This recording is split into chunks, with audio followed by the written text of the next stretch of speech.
আমি চায়না যেতে পারি, কারণ এই চায়নাতে দুটা সন্তানের পর আরেকটা সন্তান দিতে গেলে হাই ট্যাক্স সরকারকে দিতে হয়। আরো একটা দেশ হচ্ছে উত্তর কোরিয়া, আরো একটা দেশ হচ্ছে আমেরিকা।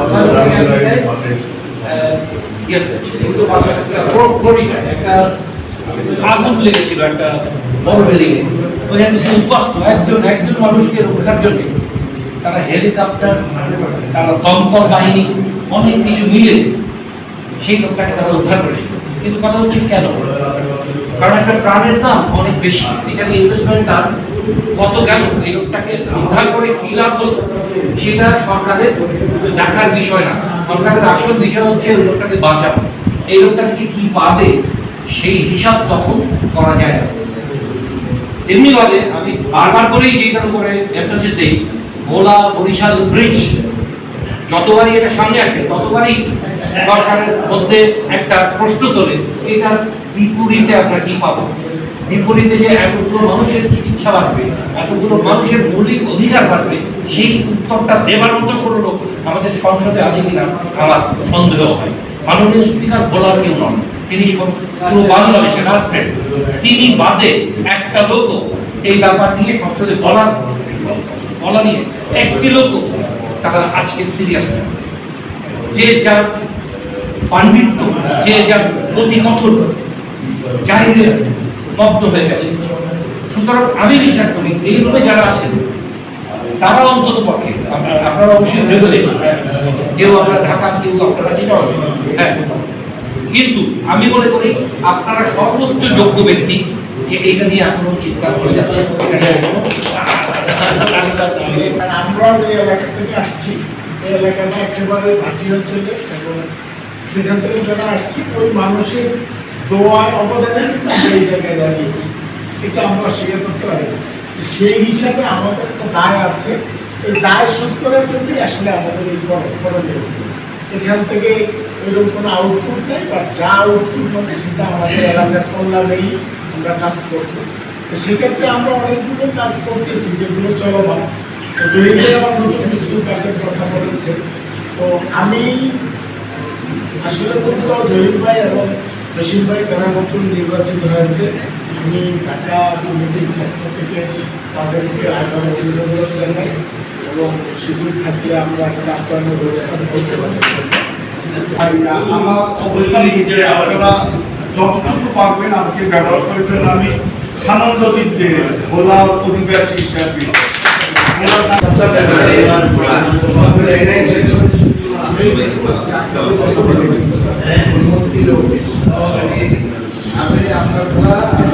যেভাবে কাজ করে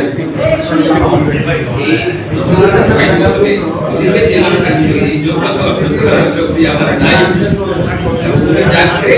আমরা সভাপতির সাথে থাকে, সবাই সাথে থাকা হয়।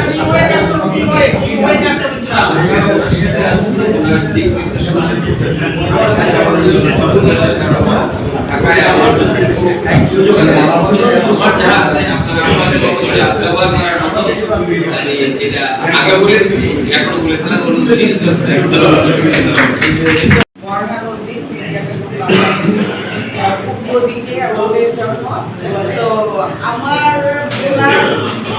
আমার জন্য অনেক বড় একটা কিছু।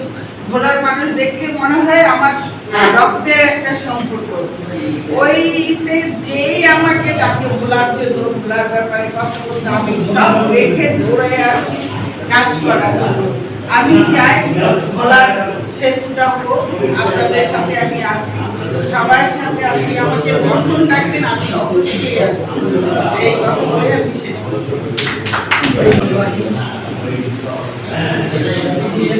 কেন্দ্রীয় কমিটি এবং ঢাকা কমিটির সহ আমাদের বিভিন্ন সদস্য রয়েছেন, সবাইকে জানাচ্ছি আন্তরিক অভিনন্দন এবং শুভেচ্ছা। আমি সত্যি যে বিডিএমের কার্যক্রম আসলে আমি মনে করি ইতিপূর্বে আমাদের ঘোরাতে, ওনা আমার মানি না, আমাদের সবার আমাদের ঘোরা এরকম একটা দ্বীপ জেলা, বাংলাদেশের ভিতরে একমাত্র দ্বীপ। এবং সেখান থেকে আমরা সবাই শিক্ষিত হয়ে বিভিন্ন দেশে এসেছি, কিন্তু আমাদের যে নারীর টান সেটা আমাদের প্রধান হয়ে গেছে। কিন্তু আমাদের শুধু কমিউনিকেশনের জন্য আমাদের কিন্তু আজকে আমরা অবহেলিত। অথচ দেখা যাচ্ছে যে প্রত্যেকটা জেলাতে যত মন্ত্রী মিনিস্টার আসে সেখান থেকে সবচেয়ে বেশি আমাদের বলা হয়। কিন্তু আমরা তারপর অবহেলিত। আমাদের অনেকগুলো বিষয় ছিল, আমি মিডিয়ার মাধ্যমে আমাদের সেই দাবিগুলো আমরা উপস্থাপন করতে পেরেছি। এবং সবচেয়ে ভালো লাগে যে এই যে আজকে দুপুরবেলা সবাই এসেছেন, সবাই কিন্তু লাঞ্চ করেনি, সবার ভিতরে মুখে আন্তরিকতা। এটা আমাদের জন্য আমি মনে করি এটাকে উন্নতির সমস্যা করে নিয়ে যাবো। আর আজকে আমরা যে উদ্দেশ্যে আমরা এখানে এসেছি, আমরা যেভাবে জোরালোভাবে এখানে আমরা বসেছি সবাই মিলে, আমাদের সবার যে আন্তরিক প্রচেষ্টা, আমার বিশ্বাস যে আমরা সবাই সফল হব। এবং এটা এই দ্বারা আমরা অবদান থাকবে। এইবার যেটা বলেছেন যে Dhaka committee, Chittagong committee, MP committee, আমাদেরকে সবাইকে একটি দিতে হবে। তাহলে আমরা নির্দিষ্ট সবাইকে আমাদের চক্রেশন উপকেন্দ্র চালু হয়ে গেছে। ভোলাতে আমরা এটা প্রথমে ছিল বাংলা বাজার উপশহরের কাছাকাছি। আমাদের প্রথম স্টাডি পিরিয়ড হয়েছে পরে আমরা নিজের ছোটবেলা বাংলা বাজার অনেক কিছু পেয়ে যাচ্ছি উপশহর। তখন আমরা এটাকে যে ভোলার ক্যাগের কাছে ছোট আমাদের একটা ইন্ডাস্ট্রিয়াল জোন, সেই ভিতরে আমরা ভোলার ক্যাগের কাছে নিয়ে আসলাম পরিকল্পনা আমাদের। তখন ওইখানে যে জায়গাটা প্রস্তাব করছিলাম ওইটা মেগা পেইন্ট করে করছিল, ওই জায়গাটা তারা এখানে ইন্ডাস্ট্রি করবে। তারপরে ভোলার মধ্যে আমাদের হিরণ ভাই ছিল, এই হিরণ ভাইয়েরও জায়গা আছে। তারপরে কিন্তু চেষ্টা করছিলাম কাছাকাছি না, জায়গাটা এখন 1800 মিটার দূরে চলে গেছে। ক্যাগের কাছে যে রাস্তাটা আছে ব্রিজের আগে শান্তিনগর হোটেল। এখন আমাদেরকে ডিসি অফিসের পাশেই ছিল একটা ময়লার বাগান করার জন্য একটা জায়গা নেওয়া ছিল। তা আমাদের তো ওইখানে সরিয়ে ডিসি অফিস মৌখিকভাবে বলছে যে আমরা এটা সরিয়ে দিব, আপনারা ওইখানেই করেন। আমরাও ওইখানে জায়গা নিয়ে কাজ করছি। এখন আমাদের আসলে ওই জায়গাটা করাটা দুষ্কর। এখানে ইলেকট্রিক্যাল হাই ভোল্টেজ 230 কেভি, এখানে সার্কিট ব্রেকার আছে, টিভি মূল্যবান ইকুইপমেন্টস। তো ময়লা কাক বা কোনো পশু পাখি যদি এনে ফেলে বড় ধরনের দুর্ঘটনা এখানে সমস্যা হবে। তো এই জিনিসটা আমরা ভোলা ডিসি অফিসে চিঠি দিচ্ছি, আমাদেরকে জানাইছে যে এটা পর্বে আগামী 19 তারিখে সমন্বয় সভা হবে ভোলাতে, যে ডিসি অফিসের বার্ষিক সমন্বয় সভা আমাদেরকে ডেকেছে আর কি।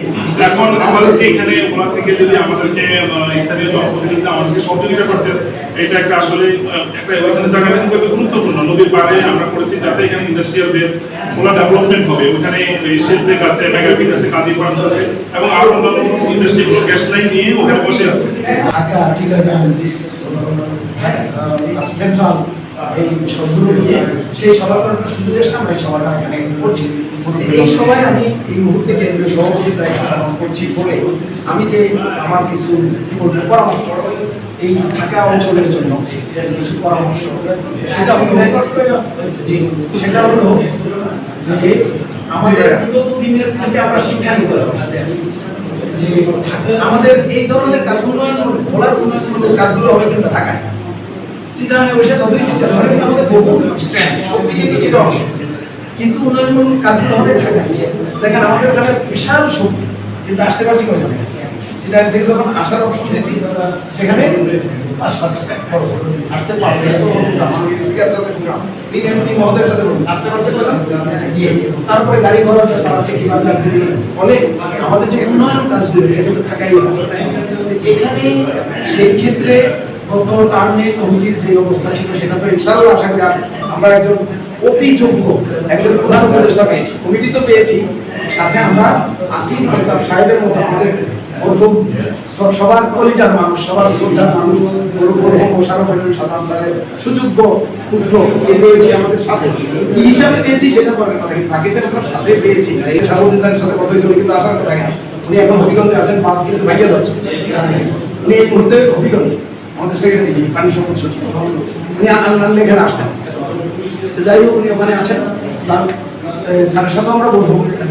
ঢাকা কমিটি আমার মনে হয় কেন্দ্রীয় কমিটির থেকে স্ট্রেংথ হবে, আমাদের একজন যোগ্য সভাপতি ঢাকাতে এবং আরো একজন উপদেষ্টা পেয়েছেন, প্রধান উপদেষ্টা উনার কারিশমা দিয়ে উনি ইনশাল্লাহ এই ওনার ভিডিওকে অনেক দূরে এগিয়ে নিয়ে যাবেন। ধন্যবাদ। আপনি আপনার আসতে